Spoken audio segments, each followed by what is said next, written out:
The Book of Job, Chapter 1. In the land of Uz there lived a man whose name was Job.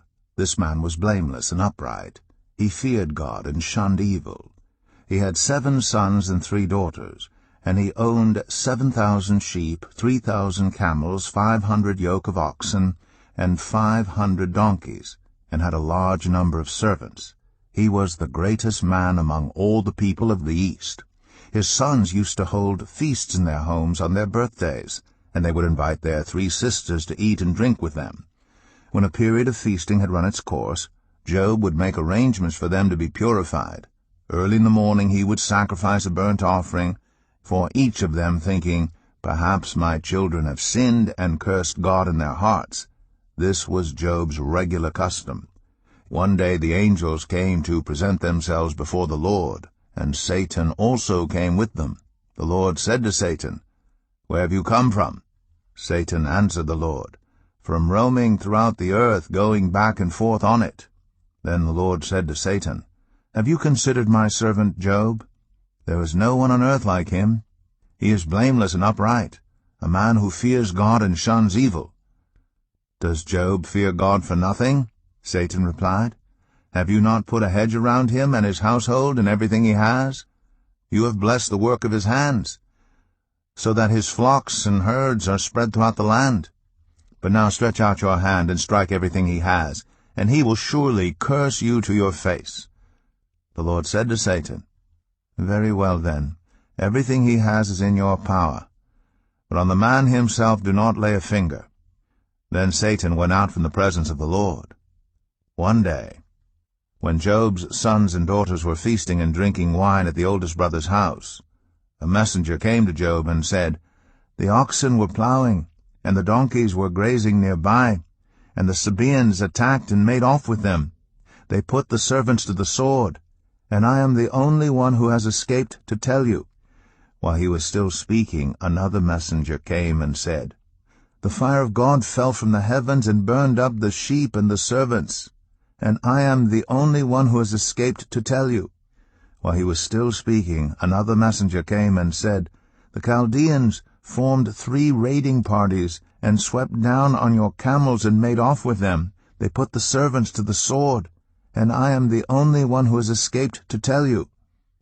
While he was still speaking, yet another messenger came and said, "Your sons and daughters were feasting and drinking wine at the oldest brother's house, when suddenly a mighty wind swept in from the desert and struck the 4 corners of the house.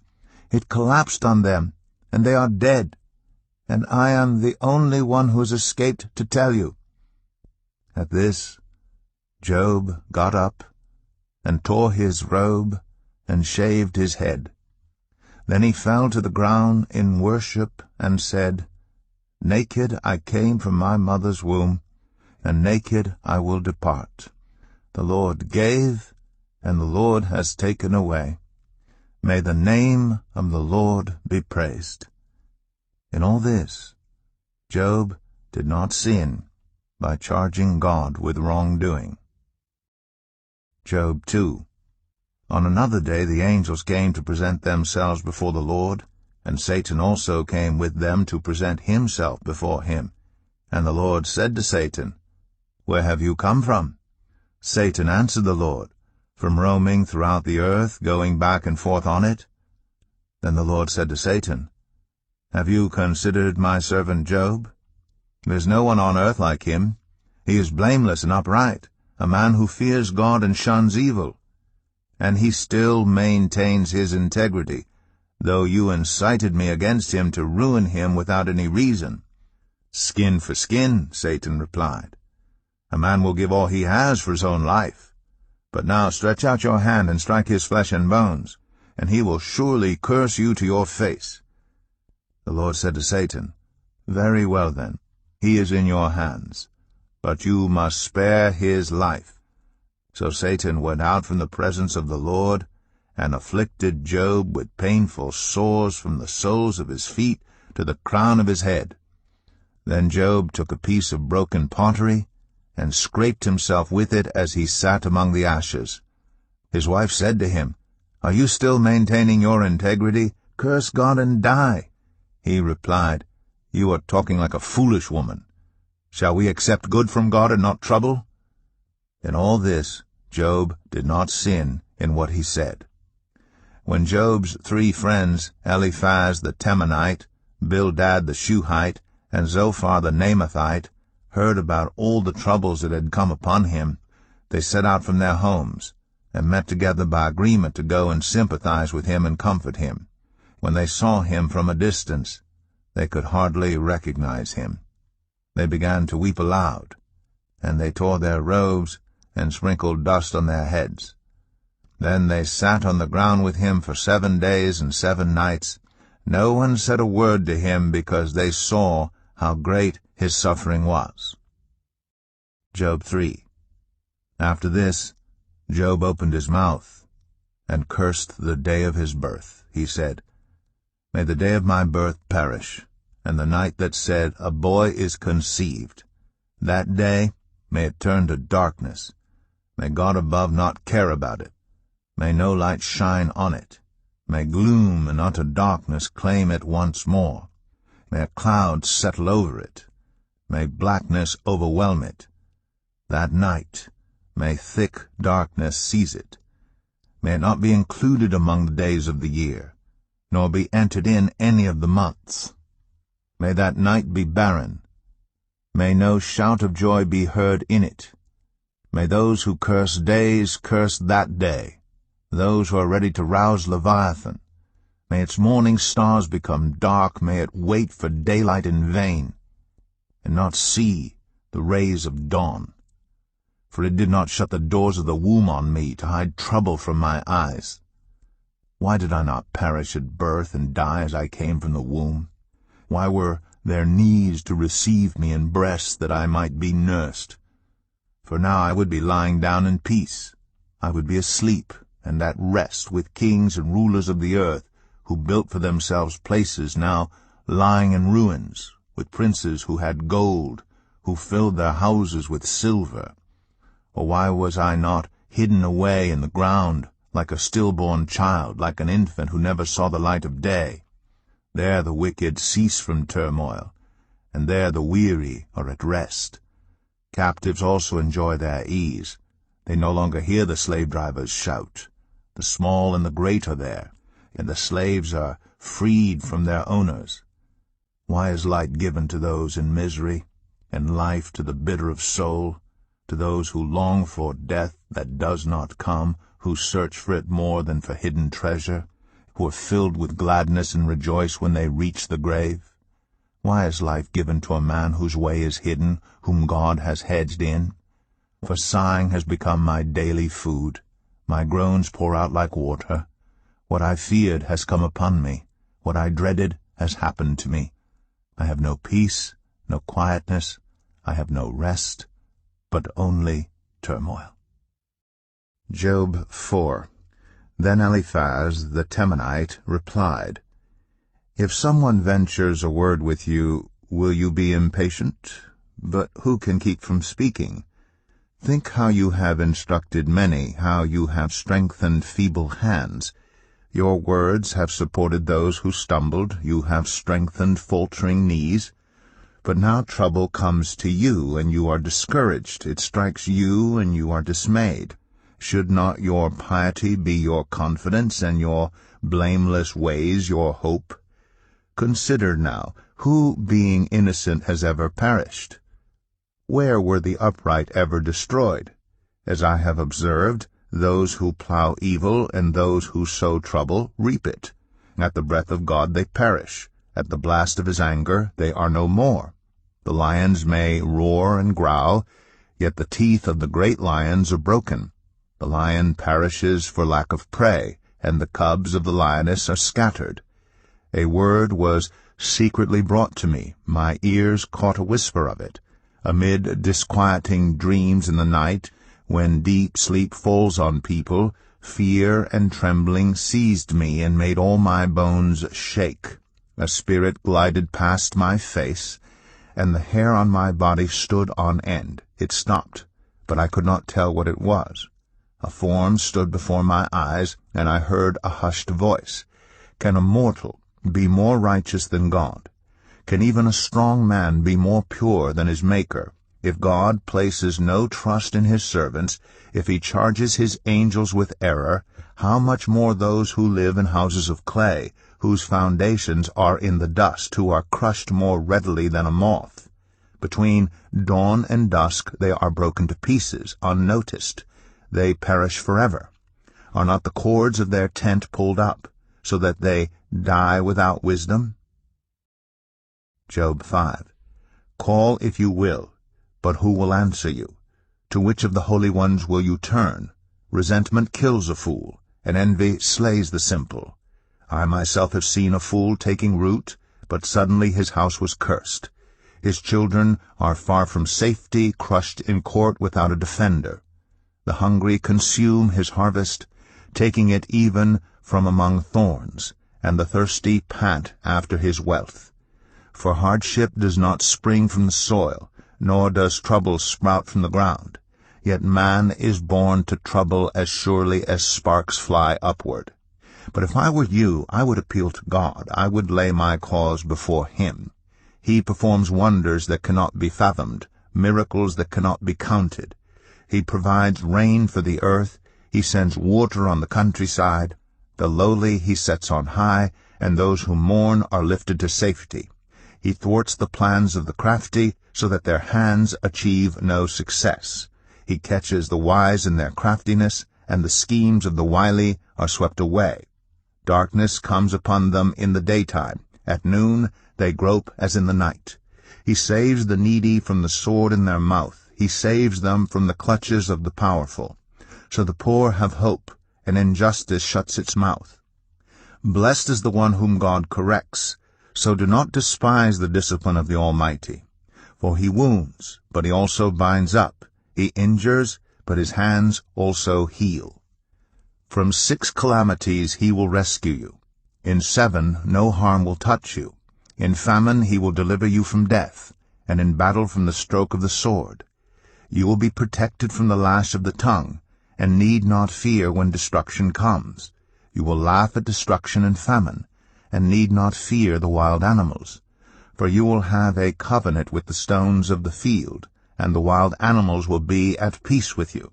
You will know that your tent is secure. You will take stock of your property and find nothing missing. You will know that your children will be many, and your descendants like the grass of the earth. You will come to the grave in full vigor, like sheaves gathered in season. We have examined this, and it is true. So hear it, and apply it to yourself. Job 6. Then Job replied, If only my anguish could be weighed, and all my misery be placed on the scales, it would surely outweigh the sand of the seas. No wonder my words have been impetuous. The arrows of the Almighty are in me. My spirit drinks in their poison. God's terrors are marshaled against me.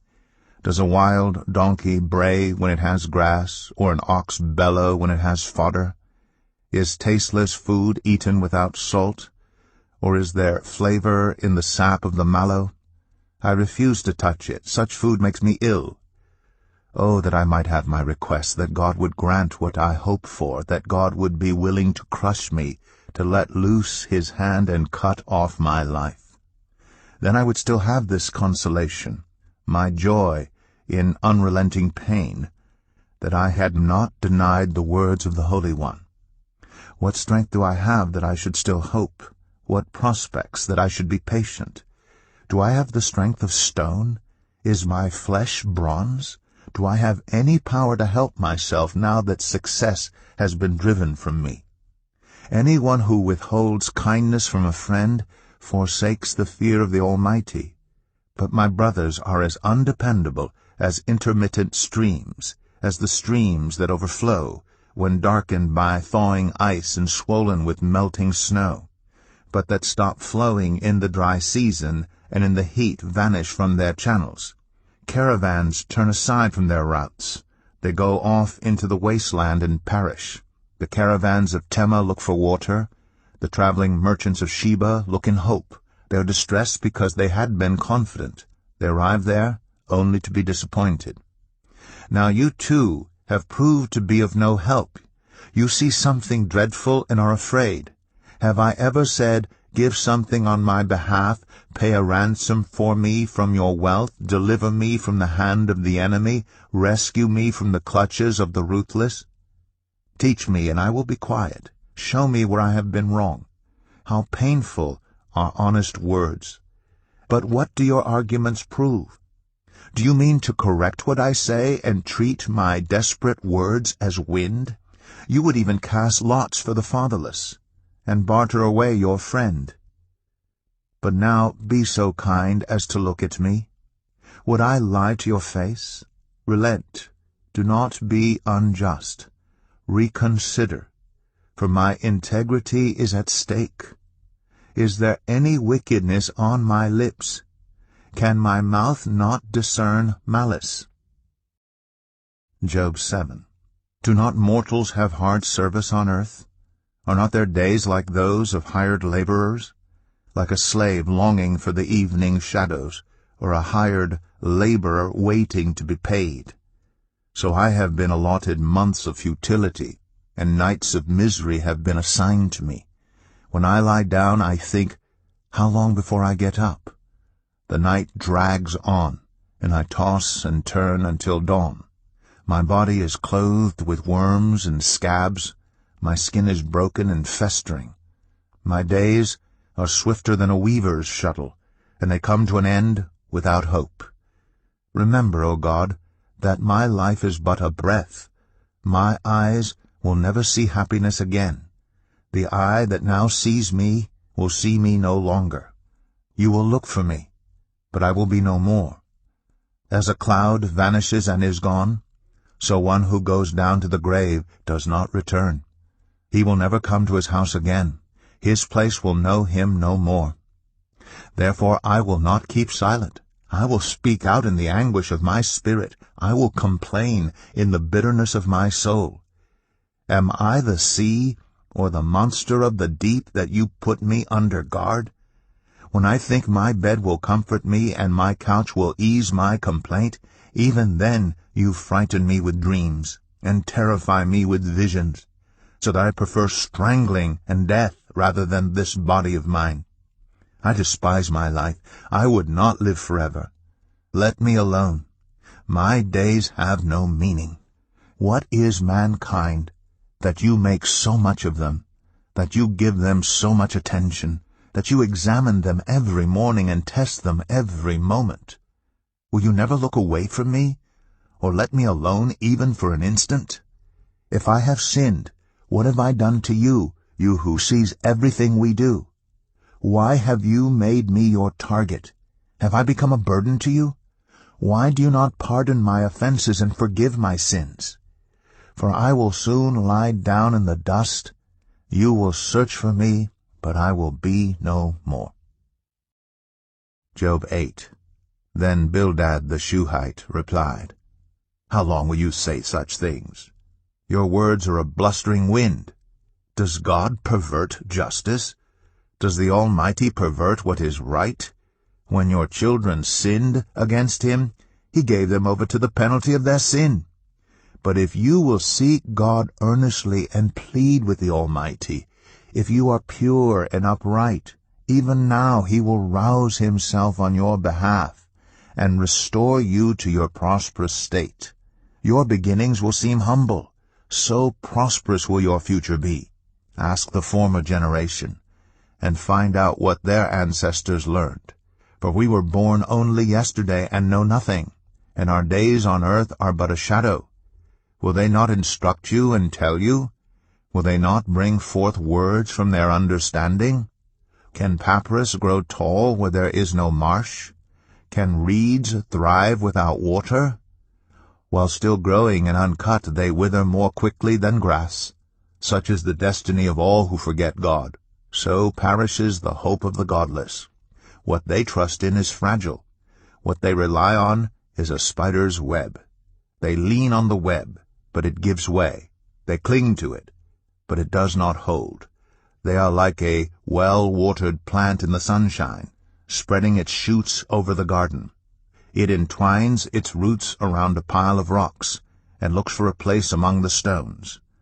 But when it is torn from its spot, that place disowns it and says, I never saw you.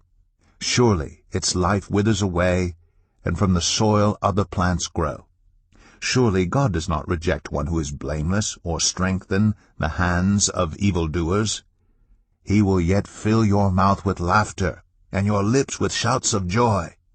Your enemies will be clothed in shame, and the tents of the wicked will be no more. Job 9. Then Job replied, Indeed, I know that this is true. But how can mere mortals prove their innocence before God? Though they wished to dispute with him, they could not answer him 1 time out of 1,000. His wisdom is profound, his power is vast. Who has resisted him and come out unscathed? He moves mountains without their knowing it, and overturns them in his anger. He shakes the earth from its place and makes its pillars tremble. He speaks to the sun, and it does not shine. He seals off the light of the stars. He alone stretches out the heavens and treads on the waves of the sea. He is the maker of the Bear and Orion, the Pleiades, and the constellations of the south. He performs wonders that cannot be fathomed, miracles that cannot be counted. When he passes me, I cannot see him. When he goes by, I cannot perceive him. If he snatches away, who can stop him? Who can say to him, What are you doing? God does not restrain his anger. Even the cohorts of Rahab cowered at his feet. How then can I dispute with him? How can I find words to argue with him? Though I were innocent, I could not answer him. I could only plead with my judge for mercy.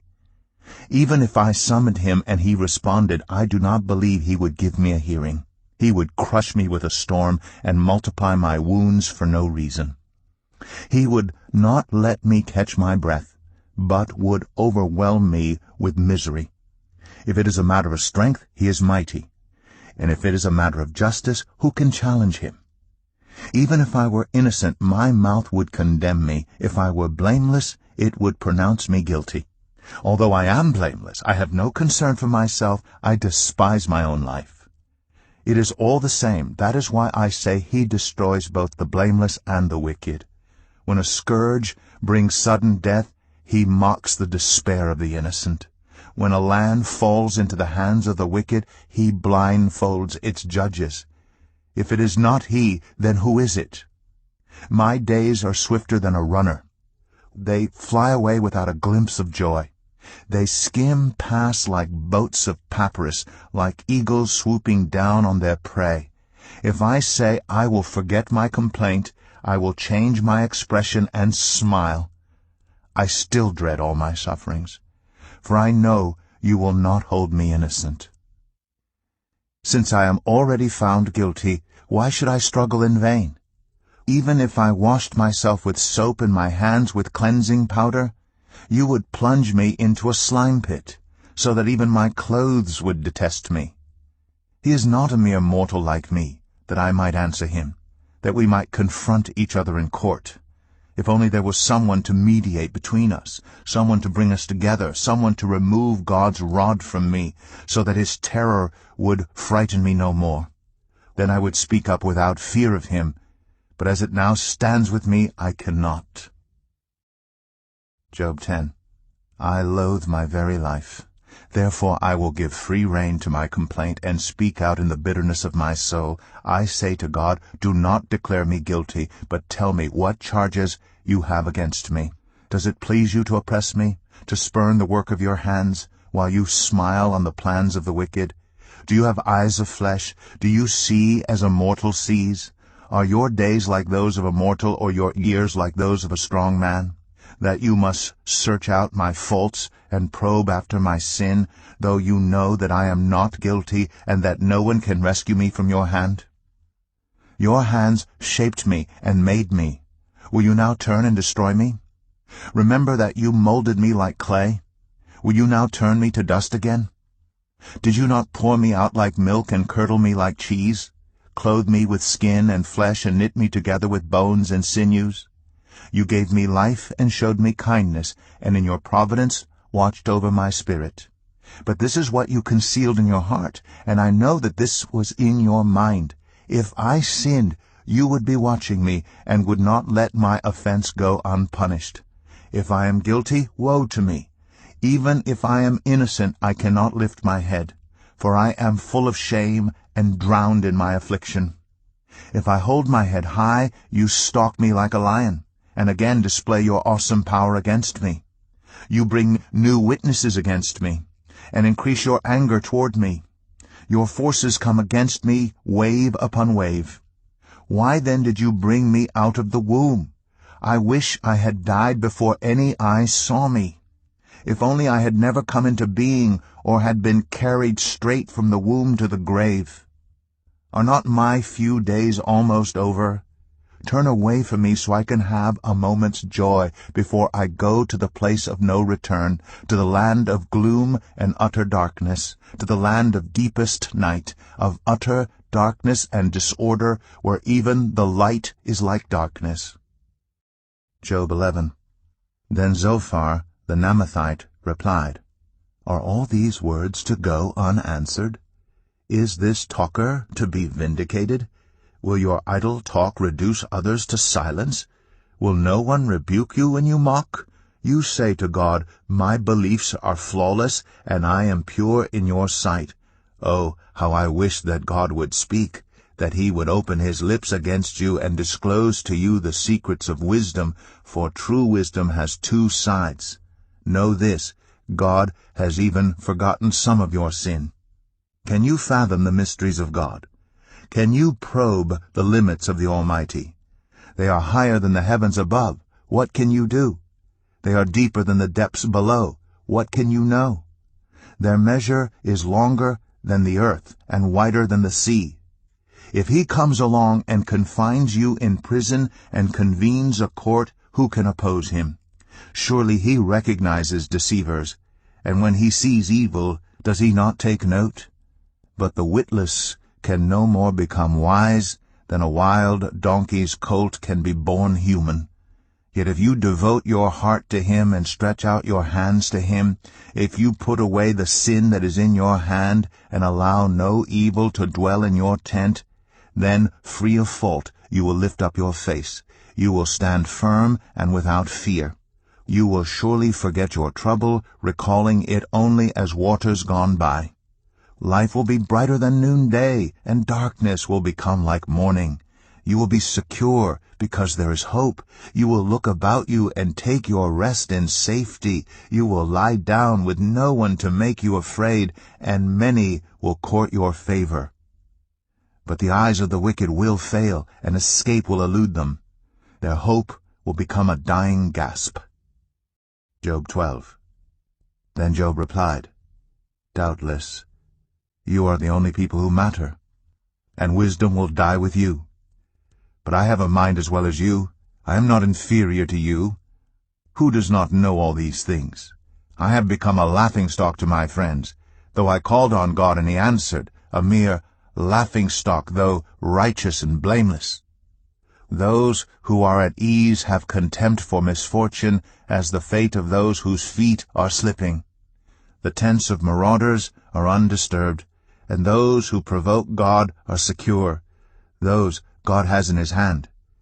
But ask the animals, and they will teach you, or the birds in the sky, and they will tell you, or speak to the earth, and it will teach you, or let the fish in the sea inform you. Which of all these does not know that the hand of the Lord has done this? In his hand is the life of every creature, and the breath of all mankind. Does not the ear test words as the tongue tastes food? Is not wisdom found among the aged? Does not long life bring understanding? To God belong wisdom and power, counsel and understanding are his. What he tears down cannot be rebuilt. Those he imprisons cannot be released. If he holds back the waters, there is drought. If he lets them loose, they devastate the land. To him belong strength and insight. Both deceived and deceiver are his. He leads rulers away stripped and makes fools of judges. He takes off the shackles put on by kings and ties a loincloth around their waist. He leads priests away stripped and overthrows officials long established. He silences the lips of trusted advisers and takes away the discernment of elders. He pours contempt on nobles and disarms the mighty. He reveals the deep things of darkness and brings utter darkness into the light. He makes nations great and destroys them. He enlarges nations and disperses them. He deprives the leaders of the earth of their reason. He makes them wander in a trackless waste. They grope in darkness with no light. He makes them stagger like drunkards. Job 13. My eyes have seen all this. My ears have heard and understood it. What you know, I also know. I am not inferior to you. But I desire to speak to the Almighty and to argue my case with God. You, however, smear me with lies. You are worthless physicians, all of you. If only you would be altogether silent. For you, that would be wisdom. Hear now my argument. Listen to the pleas of my lips. Will you speak wickedly on God's behalf? Will you speak deceitfully for him? Will you show him partiality? Will you argue the case for God? Would it turn out well if he examined you? Could you deceive him as you might deceive a mortal? He would surely call you to account if you secretly showed partiality. Would not his splendor terrify you? Would not the dread of him fall on you? Your maxims are proverbs of ashes. Your defenses are defenses of clay. Keep silent and let me speak. Then let come to me what may. Why do I put myself in jeopardy and take my life in my hands? Though he slay me, yet will I hope in him. I will surely defend my ways to his face. Indeed, this will turn out for my deliverance, for no godless person would dare come before him. Listen carefully to what I say. Let my words ring in your ears. Now that I have prepared my case, I know I will be vindicated. Can anyone bring charges against me? If so, I will be silent and die. Only grant me these two things, God, and then I will not hide from you. Withdraw your hand far from me, and stop frightening me with your terrors. Then summon me, and I will answer, or let me speak, and you reply to me. How many wrongs and sins have I committed? Show me my offense and my sin. Why do you hide your face, and consider me your enemy? Will you torment a wind-blown leaf? Will you chase after dry chaff? For you write down bitter things against me, and make me reap the sins of my youth. You fasten my feet in shackles. You keep close watch on all my paths, by putting marks on the soles of my feet. So man wastes away like something rotten, like a garment eaten by moths. Job 14. Mortals, born of woman, are of few days and full of trouble. They spring up like flowers and wither away. Like fleeting shadows, they do not endure. Do you fix your eye on them? Will you bring them before you for judgment? Who can bring what is pure from the impure? No one. A person's days are determined. You have decreed the number of his months, and have set limits he cannot exceed.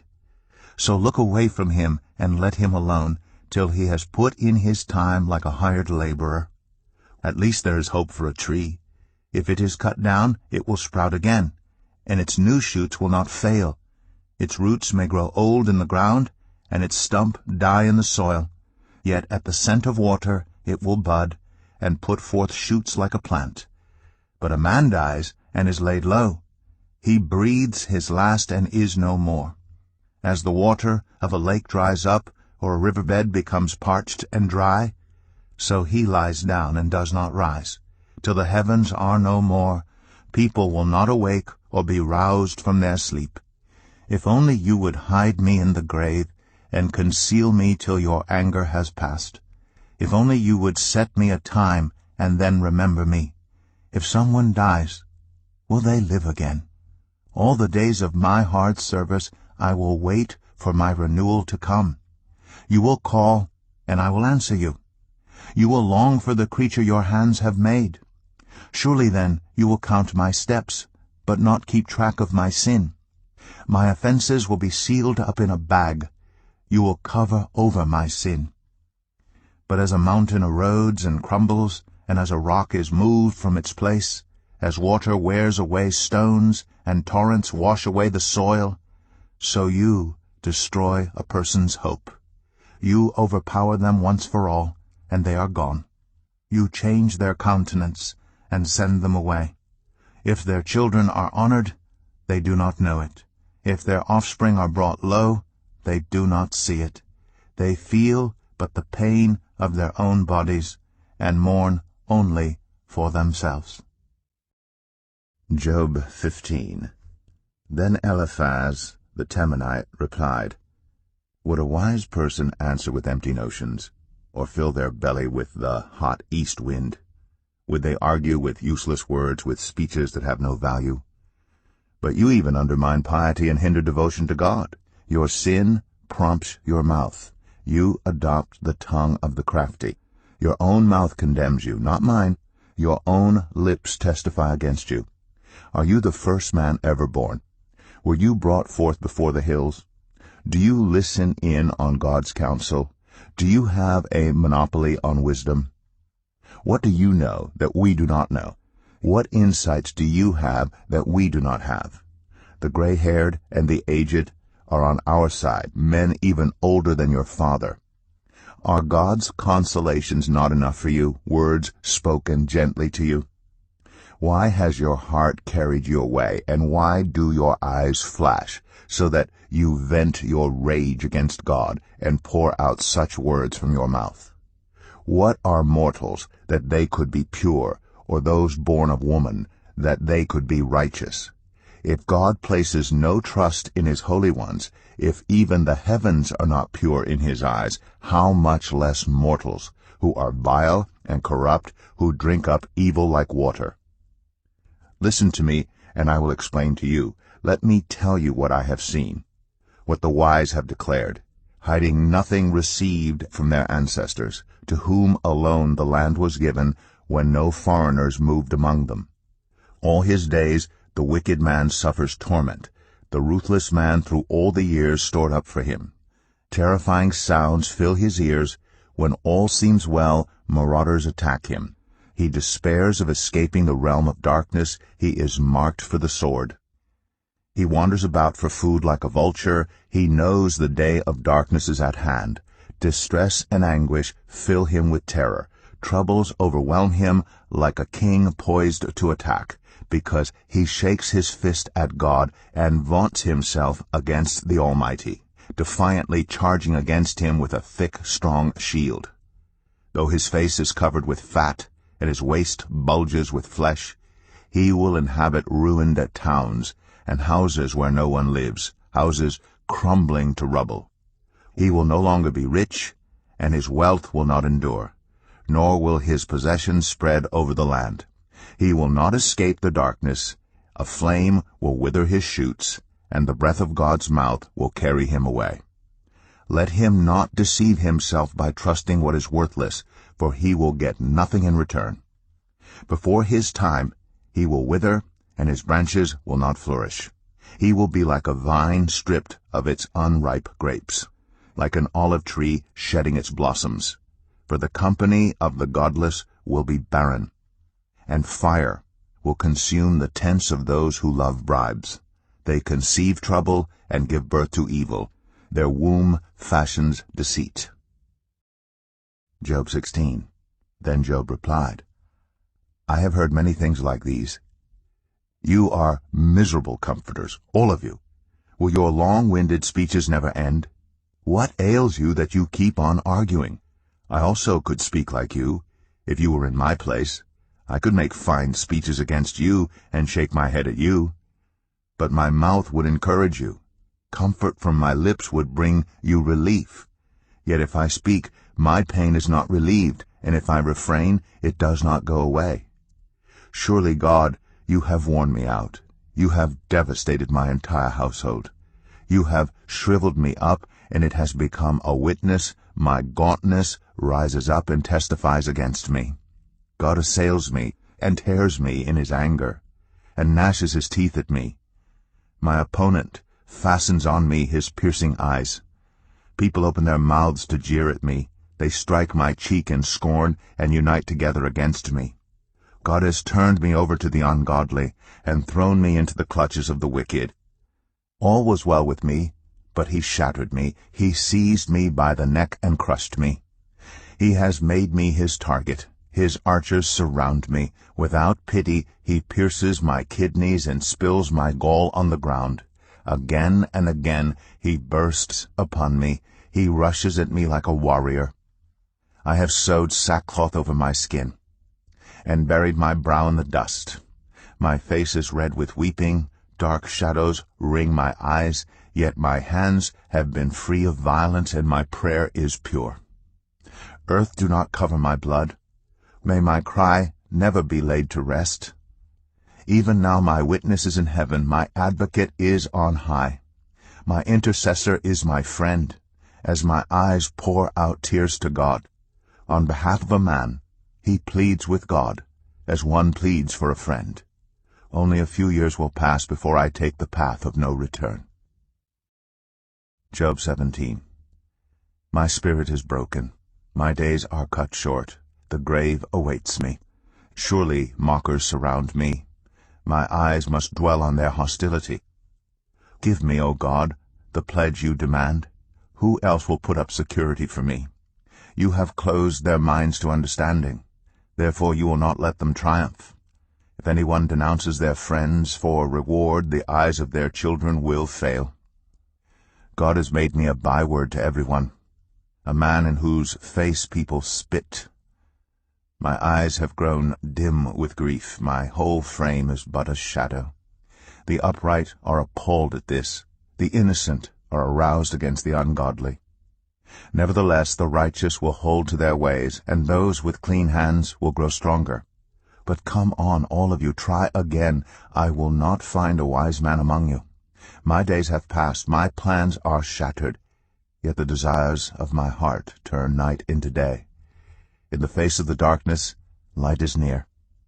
If the only home I hope for is the grave, if I spread out my bed in the realm of darkness, if I say to corruption, you are my father, and to the worm, my mother or my sister, where then is my hope? Who can see any hope for me? Will it go down to the gates of death? Will we descend together into the dust? Job 18. Then Bildad the Shuhite replied, When will you end these speeches? Be sensible, and then we can talk. Why are we regarded as cattle and considered stupid in your sight? You who tear yourself to pieces in your anger, is the earth to be abandoned for your sake? Or must the rocks be moved from their place? The lamp of a wicked man is snuffed out. The flame of his fire stops burning. The light in his tent becomes dark. The lamp beside him goes out. The vigor of his step is weakened. His own schemes throw him down. His feet thrust him into a net. He wanders into its mesh. A trap seizes him by the heel.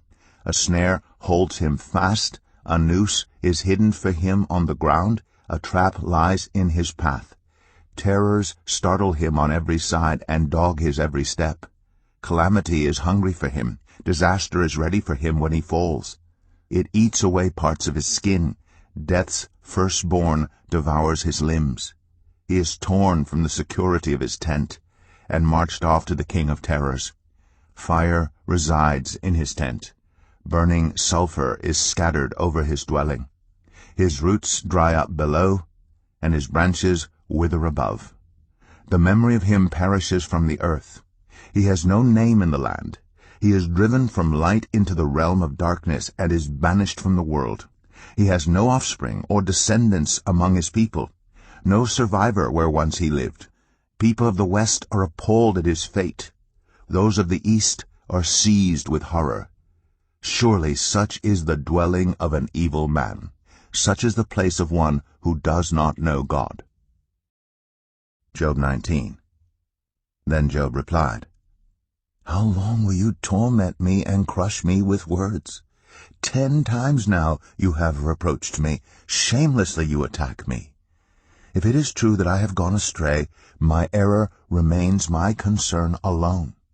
If indeed you would exalt yourselves above me and use my humiliation against me, then know that God has wronged me and drawn his net around me. Though I cry violence, I get no response. Though I call for help, there is no justice. He has blocked my way so I cannot pass. He has shrouded my paths in darkness. He has stripped me of my honor and removed the crown from my head. He tears me down on every side till I am gone. He uproots my hope like a tree. His anger burns against me. He counts me among his enemies. His troops advance in force. They build a siege ramp against me and encamp around my tent. He has alienated my family from me. My acquaintances are completely estranged from me. My relatives have gone away. My closest friends have forgotten me. My guests and my female servants count me a foreigner. They look on me as a stranger. I summon my servant, but he does not answer, though I beg him with my own mouth. My breath is offensive to my wife. I am loathsome to my own family. Even the little boys scorn me. When I appear, they ridicule me. All my intimate friends detest me. Those I love have turned against me. I am nothing but skin and bones. I have escaped only by the skin of my teeth. Have pity on me, my friends. Have pity, for the hand of God has struck me. Why do you pursue me as God does? Will you never get enough of my flesh? Oh, that my words were recorded, that they were written on a scroll, that they were inscribed with an iron tool on lead, or engraved in rock forever. I know that my Redeemer lives, and that in the end he will stand on the earth. And after my skin has been destroyed, yet in my flesh I will see God. I myself will see him with my own eyes, I, and not another. How my heart yearns within me. If you say, how we will hound him, since the root of the trouble lies in him, you should fear the sword yourselves.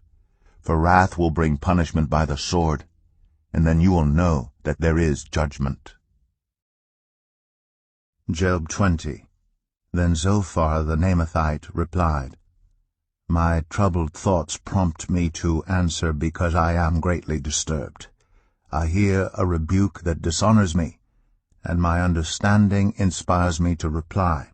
Surely you know how it has been from of old, ever since mankind was placed on the earth, that the mirth of the wicked is brief, the joy of the godless lasts but a moment, though the pride of the godless person reaches to the heavens, and his head touches the clouds.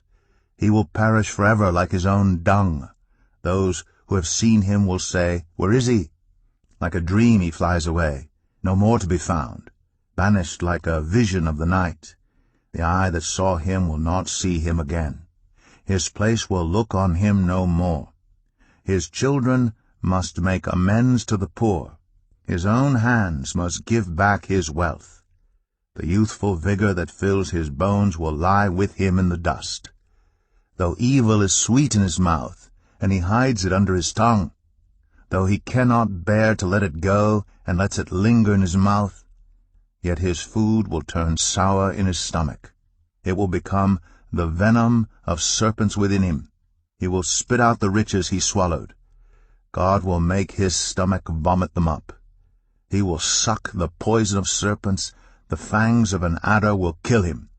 He will not enjoy the streams, the rivers flowing with honey and cream.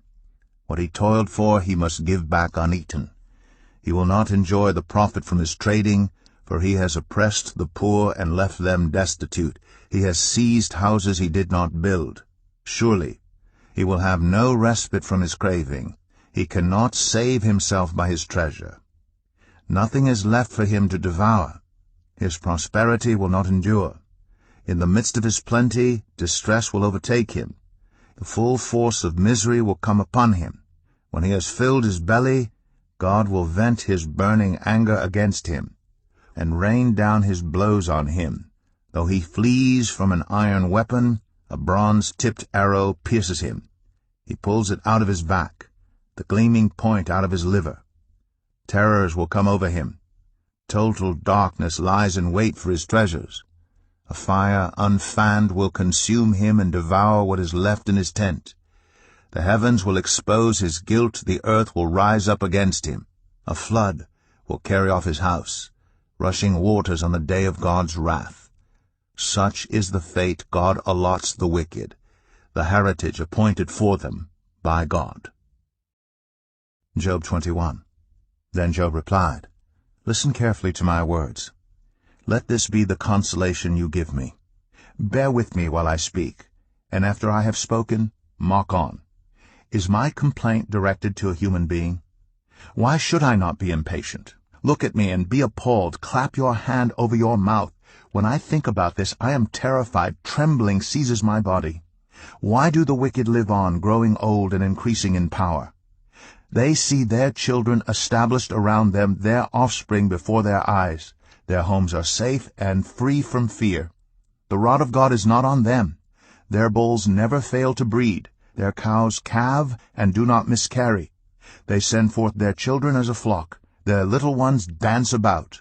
They sing to the music of timbrel and lyre. They make merry to the sound of the pipe. They spend their years in prosperity and go down to the grave in peace. Yet they say to God, 'Leave us alone. We have no desire to know your ways.' Who is the Almighty that we should serve him?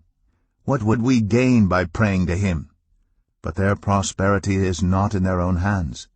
So I stand aloof from the plans of the wicked. Yet how often is the lamp of the wicked snuffed out? How often does calamity come upon them, the fate God allots in his anger? How often are they like straw before the wind, like chaff swept away by a gale?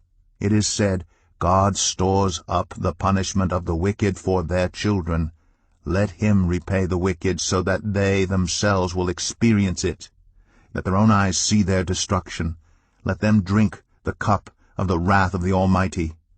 For what do they care about the families they leave behind when their allotted months come to an end? Can anyone teach knowledge to God, since he judges even the highest? One person dies in full vigor, completely secure and at ease, well nourished in body, bones rich with marrow. Another dies in bitterness of soul, never having enjoyed anything good. Side by side they lie in the dust, and worms cover them both. I know full well what you are thinking, the schemes by which you would wrong me. You say, 'Where now is the house of the great, the tents where the wicked lived?' Have you never questioned those who travel? Have you paid no regard to their accounts, that the wicked are spared from the day of calamity, that they are delivered from the day of wrath? Who denounces their conduct to their face? Who repays them for what they have done? They are carried to the grave, and watch is kept over their tombs. The soil in the valley is sweet to them. Everyone follows after them, and a countless throng goes before them. So how can you console me with your nonsense? Nothing is left of your answers but falsehood." Job 22. Then Eliphaz the Temanite replied, "Can a man be of benefit to God? Can even a wise person benefit him? What pleasure would it give the Almighty if you were righteous? What would he gain if your ways were blameless? Is it for your piety that he rebukes you and brings charges against you? Is not your wickedness great? Are not your sins endless? You demanded security from your relatives for no reason. You stripped people of their clothing, leaving them naked. You gave no water to the weary, and you withheld food from the hungry, though you were a powerful man owning land, an honored man living on it.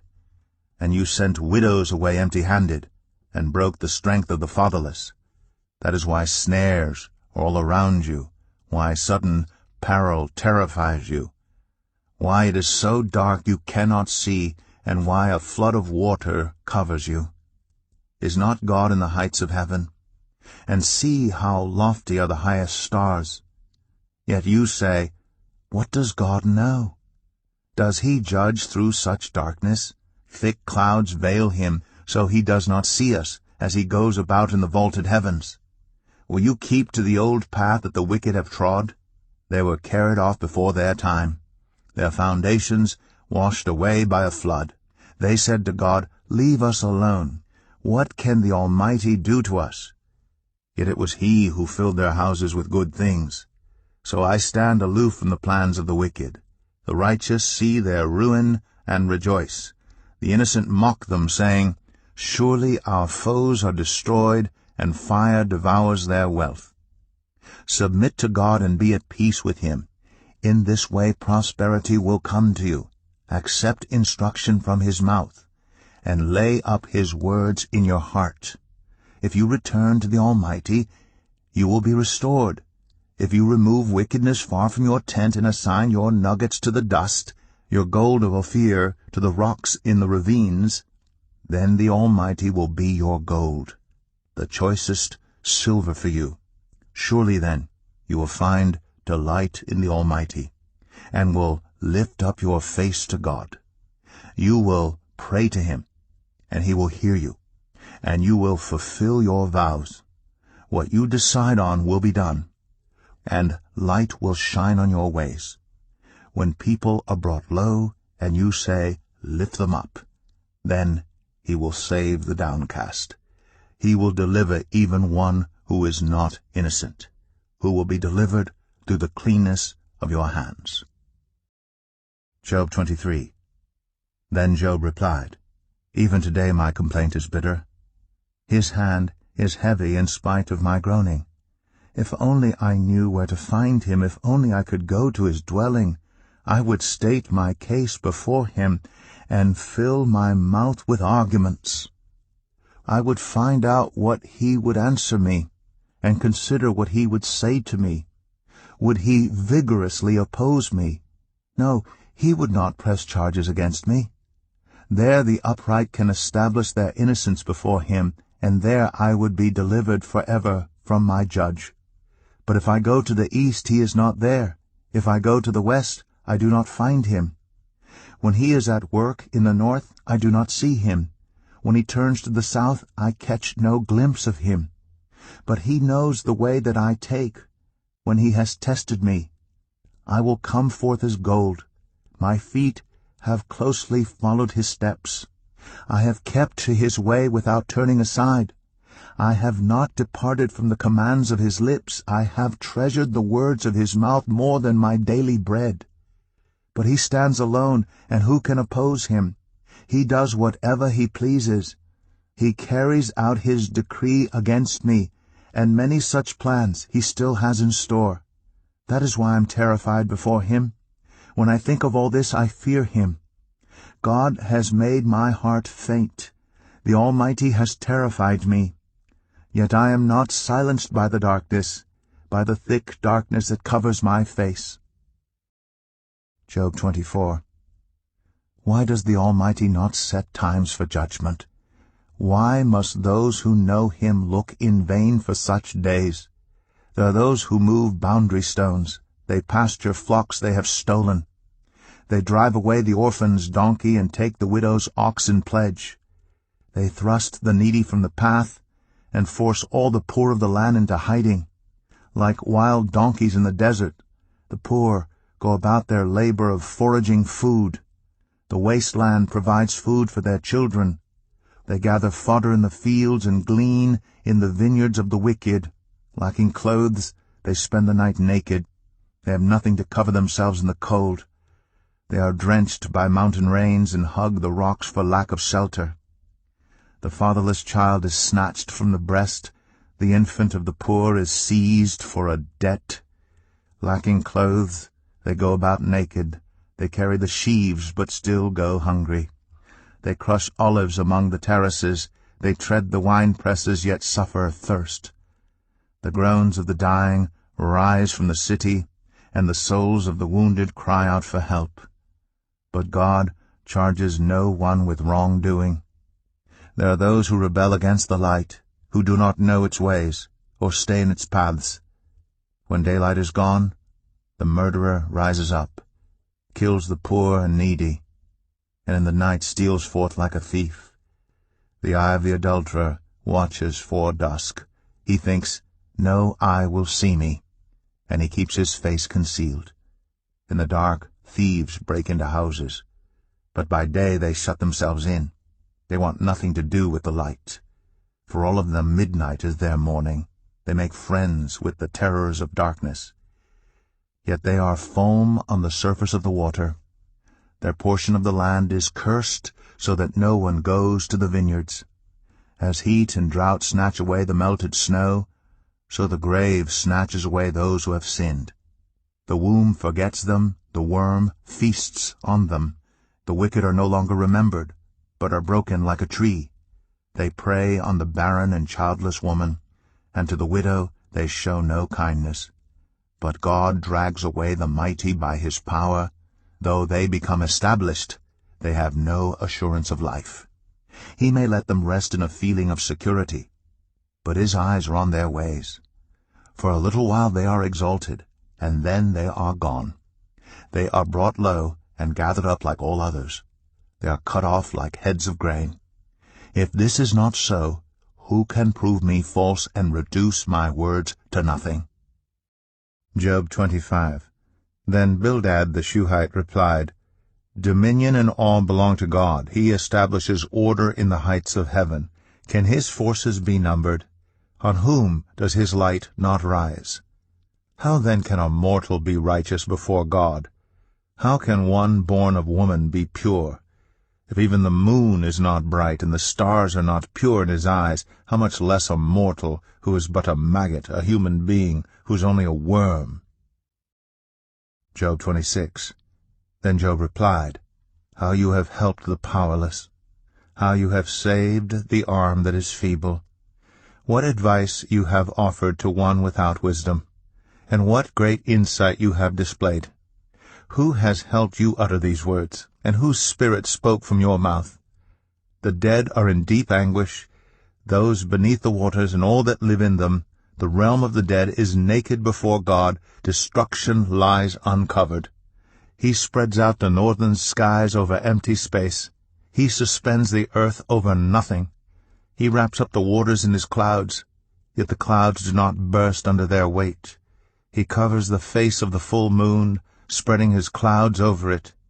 He marks out the horizon on the face of the waters for a boundary between light and darkness. The pillars of the heavens quake, aghast at his rebuke. By his power he churned up the sea. By his wisdom he cut Rahab to pieces. By his breath the skies became fair. His hand pierced the gliding serpent. And these are but the outer fringe of his works. How faint the whisper we hear of him! Who then can understand the thunder of his power? Job 27.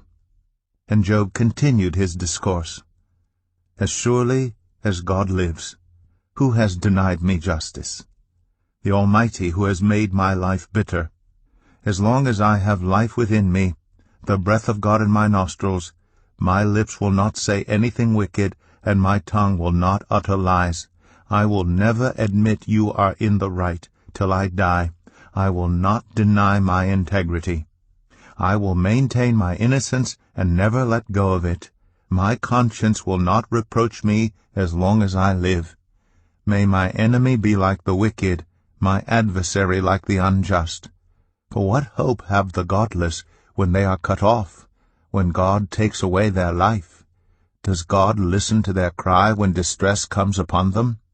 Will they find delight in the Almighty? Will they call on God at all times? I will teach you about the power of God. The ways of the Almighty I will not conceal. You have all seen this yourselves. Why then this meaningless talk? Here is the fate God allots to the wicked, the heritage a ruthless man receives from the Almighty. However many his children, their fate is the sword. His offspring will never have enough to eat. The plague will bury those who survive him, and their widows will not weep for them. Though he heaps up silver like dust and clothes like piles of clay, what he lays up the righteous will wear, and the innocent will divide his silver. The house he builds is like a moth's cocoon, like a hut made by a watchman. He lies down wealthy, but will do so no more. When he opens his eyes, all is gone. Terrors overtake him like a flood. A tempest snatches him away in the night. The east wind carries him off, and he is gone. It sweeps him out of his place. It hurls itself against him without mercy, as he flees headlong from its power. It claps its hands in derision and hisses him out of his place. Job 28. There is a mine for silver, and a place where gold is refined. Iron is taken from the earth, and copper is smelted from ore. Mortals put an end to the darkness. They search out the farthest recesses for ore in the blackest darkness. Far from human dwellings they cut a shaft, in places untouched by human feet. Far from other people they dangle and sway. The earth, from which food comes, is transformed below as by fire. Lapis lazuli comes from its rocks, and its dust contains nuggets of gold. No bird of prey knows that hidden path. No falcon's eye has seen it. Proud beasts do not set foot on it, and no lion prowls there. People assault the flinty rock with their hands and lay bare the roots of the mountains. They tunnel through the rock. Their eyes see all its treasures. They search the sources of the rivers and bring hidden things to light. But where can wisdom be found? Where does understanding dwell? No mortal comprehends its worth. It cannot be found in the land of the living. The deep says, "It is not in me." The sea says, "It is not with me."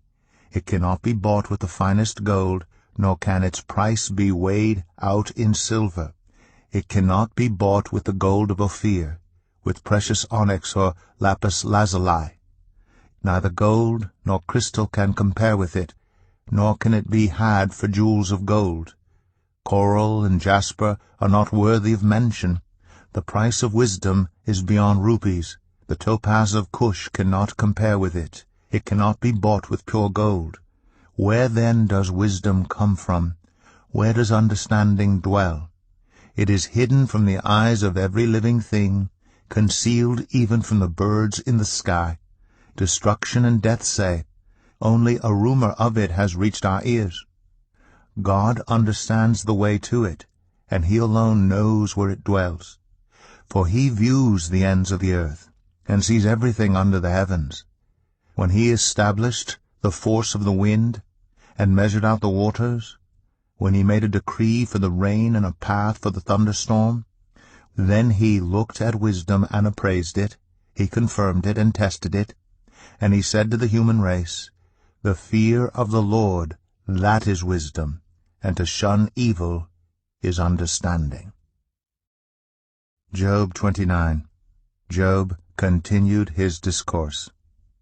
How I long for the months gone by, for the days when God watched over me, when his lamp shone on my head, and by his light I walked through darkness.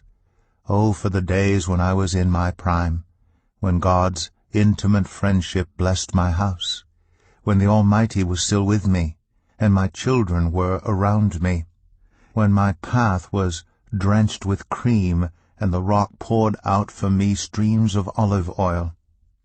When I went to the gate of the city and took my seat in the public square, the young men saw me and stepped aside, and the old men rose to their feet.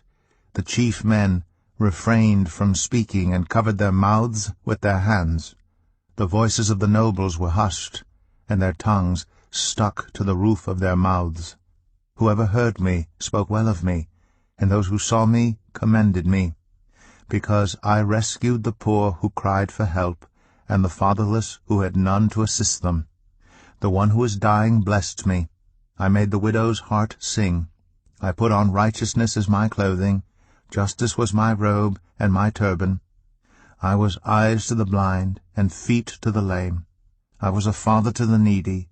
I took up the case of the stranger. I broke the fangs of the wicked and snatched the victims from their teeth. I thought, I will die in my own house, my days as numerous as the grains of sand. My roots will reach to the water, and the dew will lie all night on my branches. My glory will not fade. The bow will be ever new in my hand. People listened to me expectantly, waiting in silence for my counsel. After I had spoken, they spoke no more. My words fell gently on their ears. They waited for me as for showers, and drank in my words as the spring rain. When I smiled at them, they scarcely believed it. The light of my face was precious to them. I chose the way for them, and sat as their chief. I dwelt as a king among his troops. I was like one who comforts mourners. Job 30. But now they mock me, men younger than I, whose fathers I would have disdained, to put with my sheepdogs. Of what use was the strength of their hands to me, since their vigor had gone from them? Haggard from want and hunger, they roamed the parched land in desolate wastelands at night. In the brush they gathered salt herbs, and their food was the root of the broom bush. They were banished from human society, shouted at as if they were thieves. They were forced to live in the dry stream beds, among the rocks and in holes in the ground. They brayed among the bushes and huddled in the undergrowth. A base and nameless brood, they were driven out of the land. And now those young men mock me in song. I have become a byword among them. They detest me and keep their distance. They do not hesitate to spit in my face. Now that God has unstrung my bow and afflicted me, they throw off restraint in my presence. On my right the tribe attacks. They lay snares for my feet. They build their siege ramps against me. They break up my road. They succeed in destroying me. No one can help him, they say. They advance as though a gaping breach. Amid the ruins they come rolling in. Terrors overwhelm me. My dignity is driven away as by the wind. My safety vanishes like a cloud. And now my life ebbs away. Days of suffering grip me. Night pierces my bones. My gnawing pains never rest. In his great power, God becomes like clothing to me. He binds me like the neck of my garment. He throws me into the mud, and I am reduced to dust and ashes. I cry out to you, God, but you do not answer. I stand up, but you merely look at me. You turn on me ruthlessly. With the might of your hand you attack me. You snatch me up and drive me before the wind. You toss me about in the storm. I know you will bring me down to death, to the place appointed for all the living. Surely no one lays a hand on a broken man when he cries for help in his distress. Have I not wept for those in trouble? Has not my soul grieved for the poor? Yet when I hoped for good, evil came. When I looked for light, then came darkness. The churning inside me never stops. Days of suffering confront me. I go about blackened, but not by the sun. I stand up in the assembly and cry for help. I have become a brother of jackals, a companion of owls. My skin grows black and peels. My body burns with fever. My lyre is tuned to mourning, and my pipe to the sound of wailing. Job 31. I made a covenant with my eyes not to look lustfully at a young woman. For what is our lot from God above, our heritage from the Almighty on high? Is it not ruin for the wicked, disaster for those who do wrong? Does he not see my ways, and count my every step? If I have walked with falsehood, or my foot has hurried after deceit, let God weigh me in honest scales, and he will know that I am blameless. If my steps have turned from the path, if my heart has been led by my eyes, or if my hands have been defiled, then may others eat what I have sown, and may my crops be uprooted. If my heart has been enticed by a woman, or if I have lurked at my neighbor's door, then may my wife grind another man's grain, and may other men sleep with her. For that would have been wicked, a sin to be judged. It is a fire that burns to destruction. It would have uprooted my harvest. If I have denied justice to any of my servants, whether male or female, when they had a grievance against me, what will I do when God confronts me? What will I answer when called to account? Did not he who made me in the womb make them? Did not the same one form us both within our mothers? If I have denied the desires of the poor, or let the eyes of the widow grow weary, if I have kept my bread to myself, not sharing it with the fatherless, but from my youth I reared them as a father would, and from my birth I guided the widow. If I have seen anyone perishing for lack of clothing, or the needy without garments, and their hearts did not bless me for warming them with the fleece for my sheep, if I have raised my hand against the fatherless, knowing that I had influence in court, then let my arm fall from the shoulder, let it be broken off at the joint. For I dreaded destruction from God, and for fear of his splendor I could not do such things. If I have put my trust in gold, or said to pure gold, You are my security, if I have rejoiced over my great wealth, the fortune my hands had gained, if I have regarded the sun in its radiance or the moon moving in splendor, so that my heart was secretly enticed, and my hand offered them a kiss of homage, then these also would be sins to be judged. For I would have been unfaithful to God on high, if I have rejoiced at my enemy's misfortune, or gloated over the trouble that came to him. I have not allowed my mouth to sin by invoking a curse against their life. If those of my household have never said, Who has not been filled with Job's meat? But no stranger had to spend the night in the street, for my door was always open to the traveler.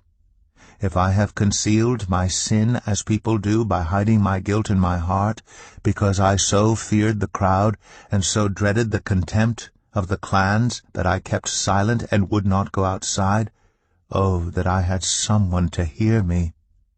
I sign now my defense. Let the Almighty answer me.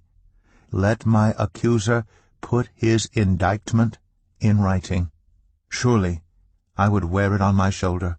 I would put it on like a crown. I would give him an account of my every step. I would present it to him as to a ruler. If my land cries out against me, and all its furrows are wet with tears, if I have devoured its yield without payment, or broken the spirit of its tenants, then let briars come up instead of wheat, and stink weed instead of barley. The words of Job are ended. Job 32. So these three men stopped answering Job because he was righteous in his own eyes. But Elihu, son of Barachel the Buzite, of the family of Ram, became very angry with Job for justifying himself rather than God. He was also angry with the three friends because they had found no way to refute Job, and yet had condemned him. Now Elihu had waited before speaking to Job because they were older than he. But when he saw that the three men had nothing more to say, his anger was aroused. So Elihu, son of Barachel the Buzite, said, I am young in years, and you are old. That is why I was fearful, not daring to tell you what I know. I thought, age should speak, advanced years should teach wisdom. But it is the Spirit in a person, the breath of the Almighty, that gives them understanding. It is not only the old who are wise, not only the aged who understand what is right. Therefore I say, listen to me. I too will tell you what I know. I waited while you spoke. I listened to your reasoning. While you were searching for words, I gave you my full attention. But not one of you has proved Job wrong. None of you has answered his arguments. Do not say, we have found wisdom. Let God, not a man, refute him. But Job has not marshaled his words against me, and I will not answer him with your arguments. They are dismayed and have no more to say. Words have failed them. Must I wait, now that they are silent, now that they stand there with no reply? I too will have my say. I too will tell what I know. For I am full of words, and the Spirit within me compels me. Inside I am like bottled-up wine, like new wineskins ready to burst. I must speak and find relief. I must open my lips and reply. I will show no partiality, nor will I flatter anyone. For if I was skilled in flattery, my Maker would soon take me away. Job 33. But now, Job, listen to my words. Pay attention to everything I say. I'm about to open my mouth. My words are on the tip of my tongue. My words come from an upright heart. My lips sincerely speak what I know. The Spirit of God has made me. The breath of the Almighty gives me life. Answer me then if you can. Stand up and argue your case before me. I am the same as you in God's sight. I too am a piece of clay. No fear of me should alarm you, nor should my hand be heavy on you. But you have said in my hearing, I heard the very words. I am pure. I have done no wrong. I am clean and free from sin. Yet God has found fault with me. He considers me his enemy. He fastens my feet in shackles. He keeps close watch on all my paths. But I tell you, in this you are not right, for God is greater than any mortal. Why do you complain to him that he responds to no one's words? For God does speak, now one way, now another, though no one perceives it. In a dream, in a vision of the night, when deep sleep falls on people as they slumber in their beds, he may speak in their ears and terrify them with warnings, to turn them from wrongdoing, and keep them from pride, to preserve them from the pit, their lives from perishing by the sword. Or someone may be chastened on a bed of pain, with constant distress in their bones, so that their body finds food repulsive and their soul loathes the choicest meal. Their flesh wastes away to nothing, and their bones once hidden now stick out. They draw near to the pit, and their life to the messengers of death. Yet if there is an angel at their side, a messenger, 1 out of 1,000, sent to tell them how to be upright, and he is gracious to that person and says to God, spare them from going down to the pit. I have found a ransom for them. Let their flesh be renewed like a child's. Let them be restored as in the days of their youth. Then that person can pray to God and find favor with him. They will see God's face and shout for joy. He will restore them to full well-being, and they will go to others and say, I have sinned, I have perverted what is right. But I did not get what I deserved. God has delivered me from going down to the pit, and I shall live to enjoy the light of life. God does all these things to a person twice, even 3 times, to turn them back from the pit, that the light of life may shine on them. Pay attention, Job, and listen to me. Be silent, and I will speak. If you have anything to say, answer me. Speak up, for I want to vindicate you.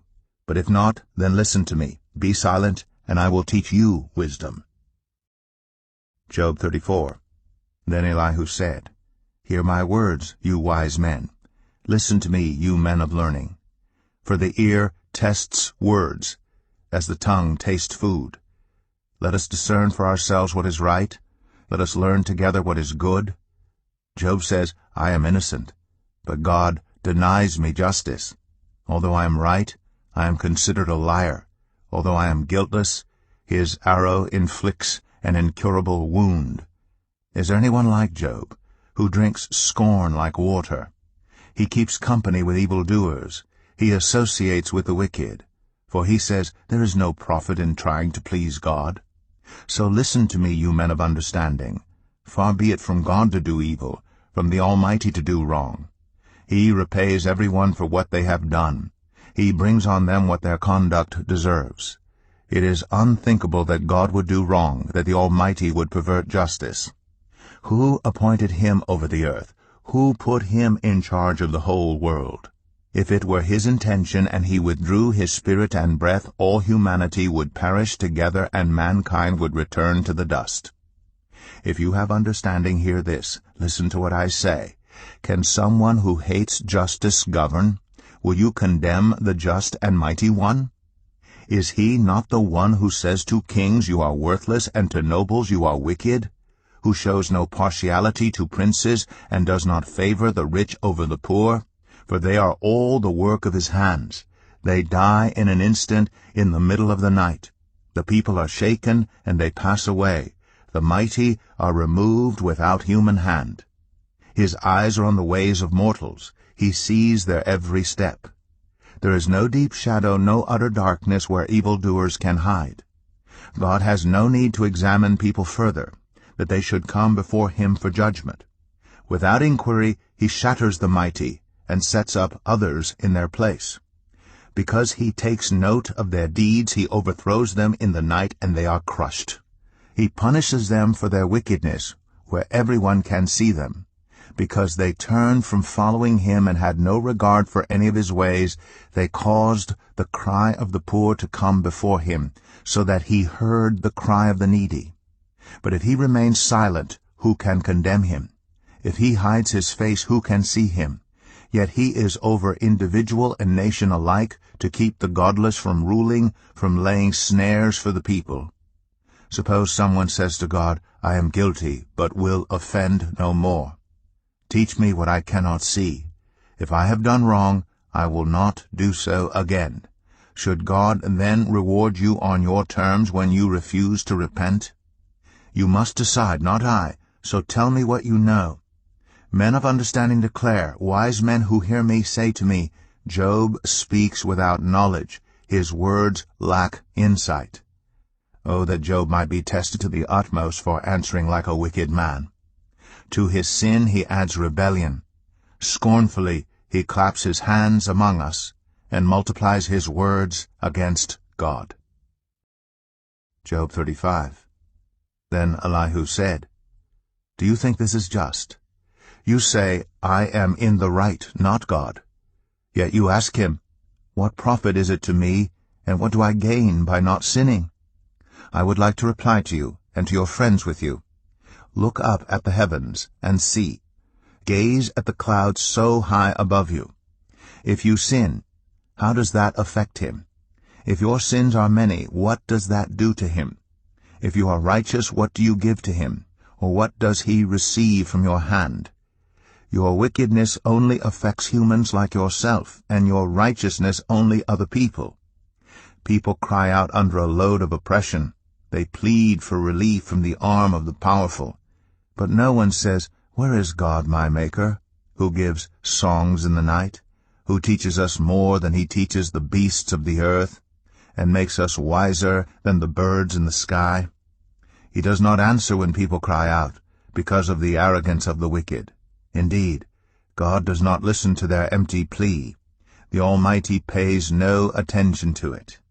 How much less then will he listen when you say that you do not see him, that your case is before him, and you must wait for him, and further, that his anger never punishes, and he does not take the least notice of wickedness.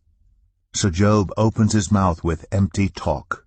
Without knowledge he multiplies words. Job 36. Elihu continued, Bear with me a little longer, and I will show you that there is more to be said in God's behalf. I get my knowledge from afar. I will ascribe justice to my Maker. Be assured that my words are not false. One who has perfect knowledge is with you. God is mighty, but despises no one. He is mighty and firm in his purpose. He does not keep the wicked alive, but gives the afflicted their rights. He does not take his eyes off the righteous. He enthrones them with kings and exalts them forever. But if people are bound in chains, held fast by cords of affliction, he tells them what they have done, that they have sinned arrogantly. He makes them listen to correction and commands them to repent of their evil. If they obey and serve him, they will spend the rest of their days in prosperity and their years in contentment. But if they do not listen, they will perish by the sword and die without knowledge. The godless in heart harbor resentment. Even when he fetters them, they do not cry for help. They die in their youth, among male prostitutes of the shrines. But those who suffer he delivers in their suffering. He speaks to them in their affliction. He is wooing you from the jaws of distress to a spacious place free from restriction, to the comfort of your table laden with choice food. But now you are laden with the judgment due the wicked, judgment and justice have taken hold of you. Be careful that no one entices you by riches. Do not let a large bribe turn you aside. Would your wealth or even all your mighty efforts sustain you so you would not be in distress? Do not long for the night, to drag people away from their homes. Beware of turning to evil, which you seem to prefer to affliction. God is exalted in his power. Who is a teacher like him? Who has prescribed his ways for him, or said to him, "You have done wrong"? Remember to extol his work, which people have praised in song. All humanity has seen it. Mortals gaze on it from afar. How great is God, beyond our understanding. The number of his years is past finding out. He draws up the drops of water, which distill as rain to the streams. The clouds pour down their moisture, and abundant showers fall on mankind. Who can understand how he spreads out the clouds, how he thunders from his pavilion? See how he scatters his lightning about him, bathing the depths of the sea. This is the way he governs the nations, and provides food in abundance. He fills his hands with lightning and commands it to strike its mark. His thunder announces the coming storm. Even the cattle make known its approach. Job 37. At this my heart pounds and leaps from its place. Listen to the roar of his voice, to the rumbling that comes from his mouth. He unleashes his lightning beneath the whole heaven, and sends it to the ends of the earth. After that comes the sound of his roar. He thunders with his majestic voice. When his voice resounds, he holds nothing back. God's voice thunders in marvelous ways. He does great things beyond our understanding. He says to the snow, "Fall on the earth," and to the rain shower, "Be a mighty downpour," so that everyone he has made may know his work. He stops all people from their labor. The animals take cover. They remain in their dens. The tempest comes out from its chamber, the cold from the driving winds. The breath of God produces ice, and the broad waters become frozen. He loads the clouds with moisture. He scatters his lightning through them. At his direction they swirl around over the face of the whole earth, to do whatever he commands them. He brings the clouds to punish people, or to water his earth and show his love. Listen to this, Job. Stop and consider God's wonders. Do you know how God controls the clouds and makes his lightning flash? Do you know how the clouds hang poised, those wonders of him who has perfect knowledge? You who swelter in your clothes when the land lies hushed under the south wind, can you join him in spreading out the skies hard as a mirror of cast bronze? Tell us what we should say to him. We cannot draw up our case because of our darkness. Should he be told that I want to speak? Would anyone ask to be swallowed up? Now no one can look at the sun, bright as it is in the skies after the wind has swept them clean. Out of the north he comes in golden splendor. God comes in awesome majesty. The Almighty is beyond our reach and exalted in power, in his justice and great righteousness. He does not oppress. Therefore people revere him, for does he not have regard for all the wise in heart? Job 38. Then the Lord spoke to Job out of the storm. He said, Who is this that obscures my plans with words without knowledge? Brace yourself like a man. I will question you, and you shall answer me. Where were you when I laid the earth's foundation? Tell me if you understand. Who marked off its dimensions? Surely you know. Who stretched a measuring line across it? On what were its footings set? Or who laid its cornerstone while the morning stars sang together, and all the angels shouted for joy? Who shut up the sea behind doors when it burst forth from the womb?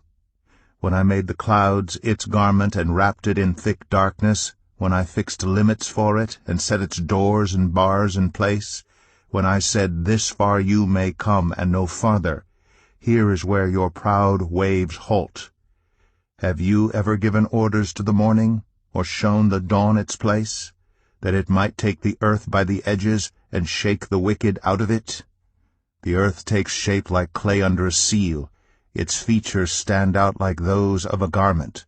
The wicked are denied their light, and their upraised arm is broken. Have you journeyed to the springs of the sea, or walked in the recesses of the deep? Have the gates of death been shown to you? Have you seen the gates of deepest darkness? Have you seen the gates of the deepest darkness? Have you comprehended the vast expanses of the earth? Tell me if you know all this. What is the way to the abode of light? And where does darkness reside? Can you take them to their places? Do you know the paths to their dwellings? Surely you know, for you were already born. You have lived so many years. Have you entered the storehouses of the snow, or seen the storehouses of the hail, which I reserve for times of trouble, for days of war and battle? What is the way to the place where the lightning is dispersed, or the place where the east winds are scattered over the earth? Who cuts a channel for the torrents of rain, and a path for the thunderstorm, to water a land where no one lives, an uninhabited desert, to satisfy a desolate wasteland and make it sprout with grass? Does the rain have a father? Who fathers the drops of dew? From whose womb comes the ice, who gives birth to the frost from the heavens? When the waters become hard as stone, when the surface of the deep is frozen, can you bind the chains of the Pleiades? Can you loosen Orion's belt? Can you bring forth the constellations in their seasons, or lead out the bear with its cubs? Do you know the laws of the heavens? Can you set up God's dominion over the earth? Can you raise your voice to the clouds and cover yourself with a flood of water? Do you send the lightning bolts on their way? Do they report to you, "Here we are"? Who gives the ibis wisdom, or gives the rooster understanding? Who has the wisdom to count the clouds? Who can tip over the water jars of the heavens, when the dust becomes hard and the clods of earth stick together? Do you hunt the prey for the lioness, and satisfy the hunger of the lions, when they crouch in their dens or lie in wait in a thicket?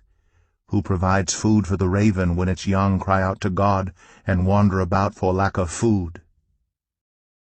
Job 39. Do you know when the mountain goats give birth? Do you watch when the doe bears her fawn? Do you count the months till they bear? Do you know the time they give birth? They crouch down and bring forth their young. Their labor pains are ended. Their young thrive and grow strong in the wilds. They leave and do not return.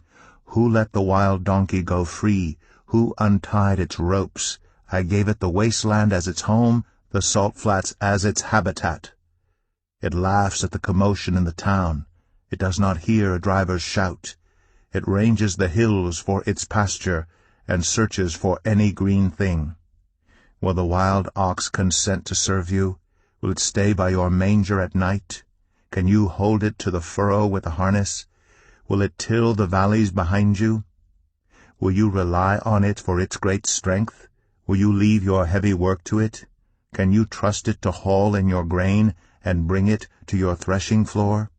The wings of the ostrich flap joyfully, though they cannot compare with the wings and feathers of the stork.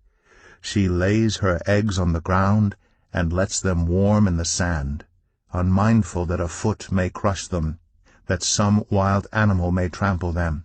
She treats her young harshly as if they were not hers. She cares not that her labor was in vain. For God did not endow her with wisdom, or give her a share of good sense. Yet when she spreads her feathers to run, she laughs at horse and rider.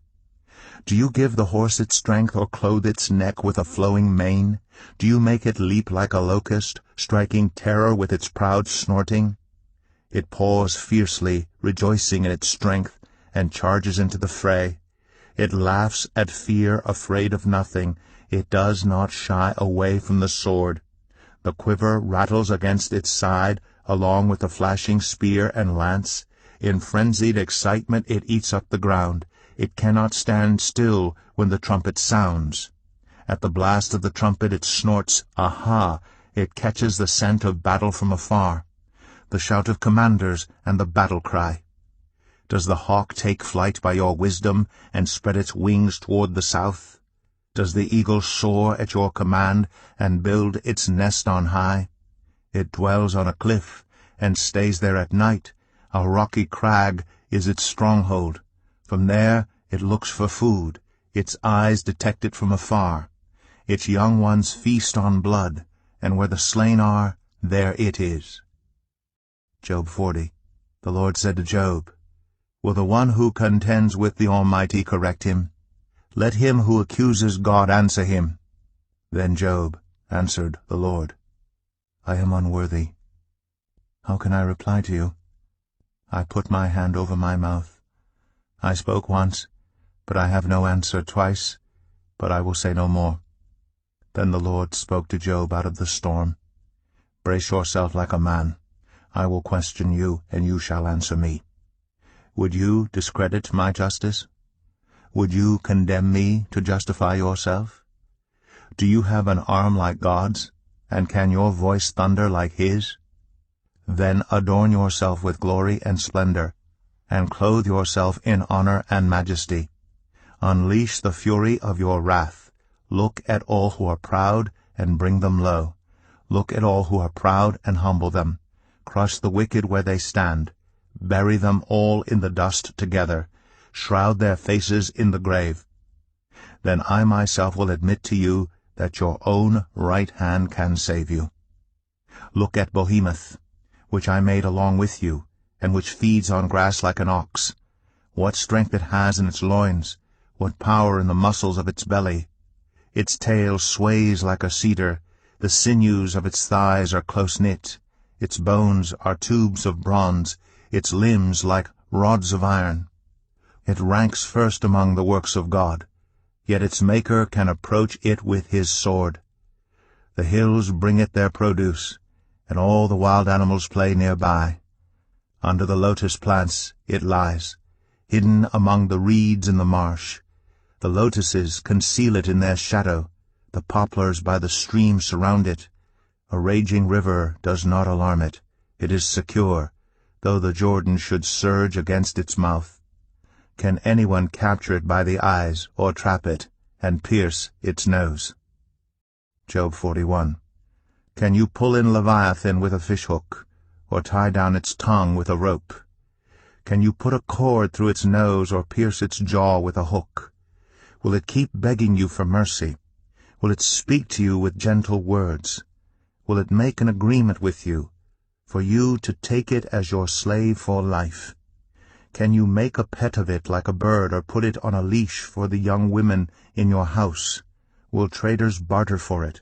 Will they divide it up among the merchants? Can you fill its hide with harpoons, or its head with fishing spears?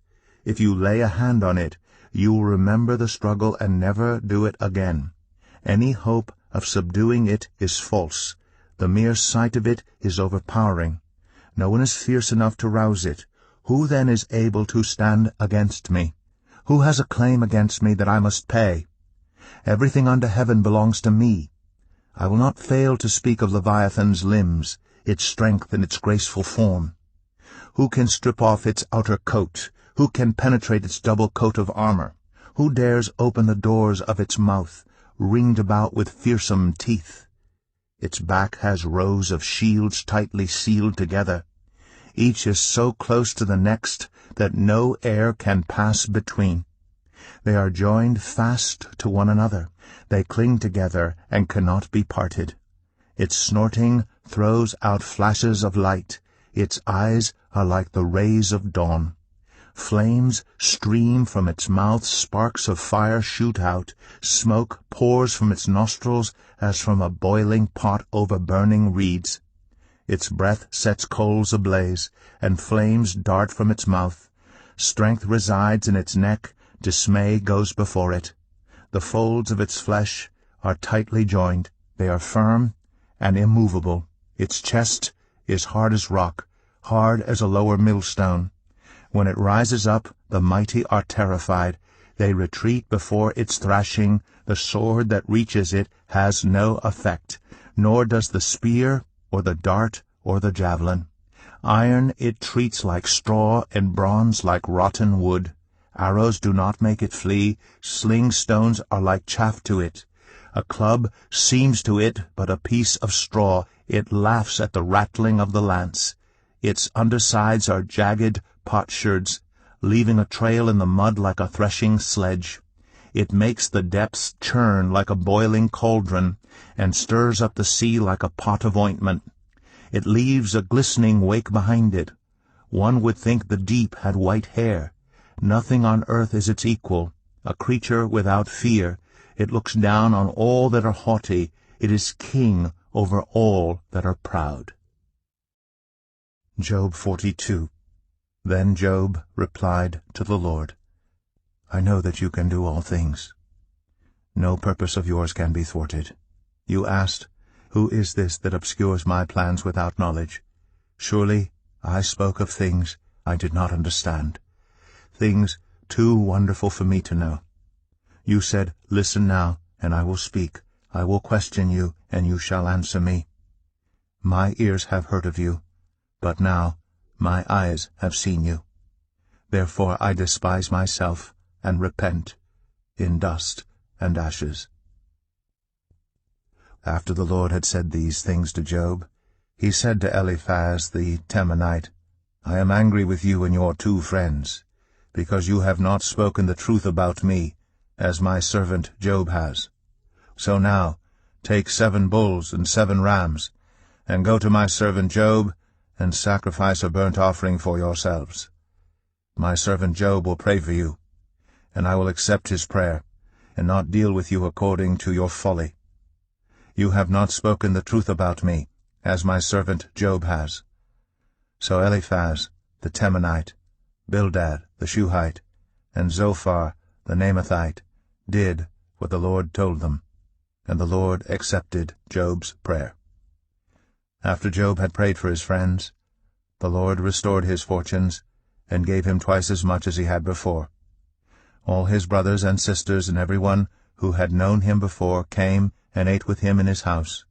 They comforted and consoled him over all the trouble the Lord had brought on him, and each one gave him a piece of silver and a gold ring.